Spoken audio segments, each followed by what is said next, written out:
এমন অনেকেই আছে যারা ওয়েবসাইট তৈরি করতে চায় কিন্তু এখন পর্যন্ত ওয়ার্ডপ্রেস ইনস্টল করা শিখেনি।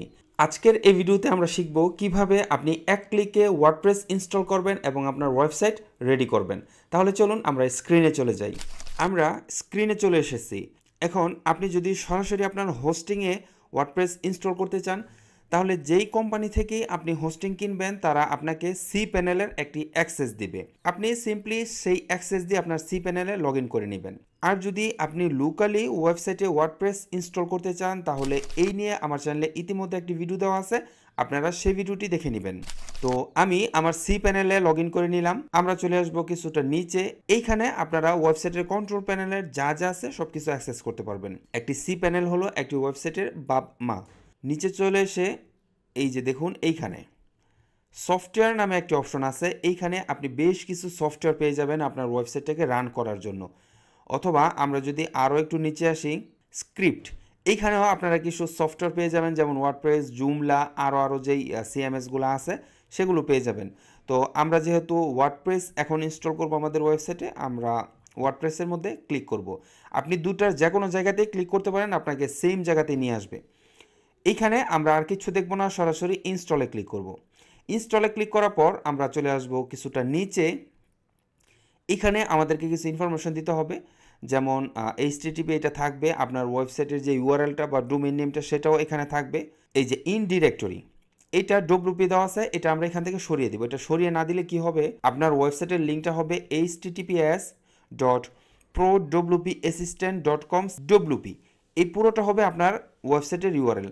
তো আমরা .com-এর পর আর কিছু চাচ্ছি না, এর জন্য আমরা ডব্লিউপি ডিরেক্টরিটাকে সরিয়ে দিব। এখন এটা নিট অ্যান্ড ক্লিন pro-wp-assistant.com, এরপর আর কিছু নেই। তারপর আমরা এখানে ক্লিক করব। এখানে ক্লিক করলে আমরা দেখতে পারবো ওয়ার্ডপ্রেসের একদম লেটেস্ট যে ভার্সন, আমরা লেটেস্ট ভার্সনটাকেই ইনস্টল করার চেষ্টা করব। আমরা চলে আসব আরও কিছুটা নিচে।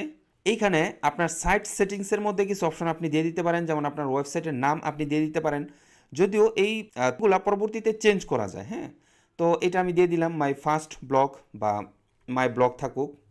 তারপর সাইট ডেসক্রিপশন, যেটা সাইট ডেসক্রিপশন আকারে আপনার ওয়েবসাইটে শো করবে, সেটা আপনি এখান থেকে দিয়ে দিতে পারেন। তারপর এডমিন অ্যাকাউন্ট, আপনি আপনার ওয়েবসাইটের ব্যাকএন্ডে লগ ইন করার সময় আপনি কোন এডমিন বা কোন অ্যাক্সেস দিয়ে লগ ইন করতে চান সেই অ্যাক্সেসটা এখানে দিয়ে দিবেন। যেমন এডমিন ইউজার আপনি দিয়ে দিতে পারেন, তবে অবশ্যই সেটা স্ট্রংলি দিবেন। তারপর পাসওয়ার্ড দিয়ে দিবেন। তারপর আপনি এডমিন ইমেল, যে এডমিন ইমেলটা আছে যেটা দিয়ে লগ ইন করবেন সেটা এখানে দিয়ে দিবেন, তবে আমি বাই ডিফল্ট এগুলো এখানে রাখতেছি। আমরা চলে আসবো আরেকটু নিচে, সিলেক্ট প্লাগইনস, আপনার ওয়েবসাইটের যে প্লাগইনসগুলো আছে সেগুলো আপনি এখান থেকে চাইলে ইনস্টল করে নিতে পারেন, মানে ওয়ার্ডপ্রেস আপনাকে যেগুলো সাজেস্ট করে। তারপর সিলেক্ট ল্যাঙ্গুয়েজ, এটা ইংলিশ থাকবে। আমরা চলে আসবো আরেকটু নিচে। এইখানে এসে আমাদের আর কোনো কাজ নেই, আমরা সরাসরি ইনস্টলে ক্লিক করব।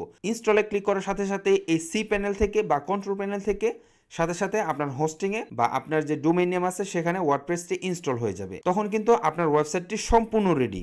এরপর আর তেমন কিছুই করা থাকে না। পরবর্তীতে হচ্ছে ডিজাইনের পার্টটা। ডিজাইন তো হচ্ছে এক একজনেরটা এক এক রকমের, আপনি আপনার ওয়েবসাইটে কীভাবে ডিজাইন করবেন কমপ্লিটলি আপ টু ইউ। হ্যাঁ, তো দেখলেন তো এক ক্লিকে কিভাবে ওয়ার্ডপ্রেস ইনস্টল করে একটি ওয়ার্ডপ্রেস ওয়েবসাইট রেডি করা যায়। ভিডিওটি যদি ভালো লেগে থাকে অবশ্যই ভিডিওটিতে একটি লাইক এবং কমেন্ট করবেন, আর ভিডিওটি শেয়ার করতে ভুলবেন না। এমন আরও ভিডিও পেতে এখনই আমার ইউটিউব চ্যানেলটি সাবস্ক্রাইব করে রাখুন। আসসালামু আলাইকুম।